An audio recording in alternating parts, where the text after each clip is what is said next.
Hello everyone, আবারও স্বাগত জানাই নবারুণ এক্সক্লুসিভ ইউটিউব চ্যানেলে। আজকে আমি আলোচনা করব ক্লাস 12-এর ভাব সম্প্রসারণ। এই ভাব সম্প্রসারণটা করাচ্ছি ক্লাস 12-এর সংস্কৃত বই থেকে গঙ্গা স্তোত্রম নামক স্তোত্রের একটি উল্লেখযোগ্য শ্লোক থেকে।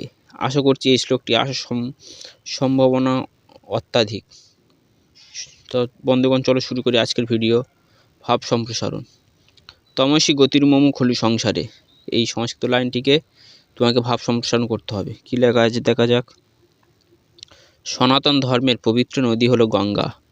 যুগের পর যুগ জগৎ সংসার তার পবিত্র বারিধারায় স্নাত হয়েই পুণ্যার্জন করে চলেছে।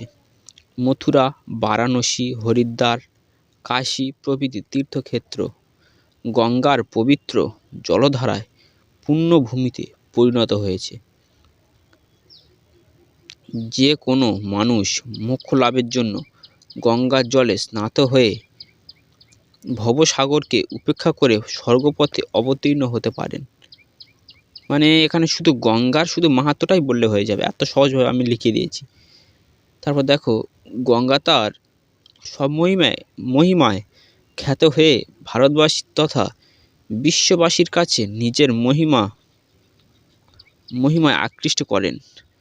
তাই জগৎ শ্রেষ্ঠা দেবী গঙ্গার মহিমাকে জগৎ সংসার অতিক্রম করে মুক্তিলাভের পন্থা হিসাবে বলা হয়।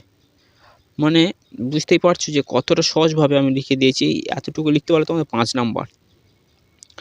আশা করছি আমার এই লেখাটি তোমরা সকলেই বুঝতে পেরেছো। যদি না বুঝতে পারো তোমরা স্ক্রিনশট করে লিখে নাও।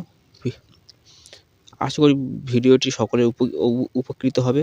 যদি ভালো লেগে থাকে আমার চ্যানেলটিকে লাইক, কমেন্ট, শেয়ার এবং অবশ্যই সাবস্ক্রাইব করে দেবে এবং তোমাদের পরীক্ষা যেন ভালো কাটে। ধন্যবাদ।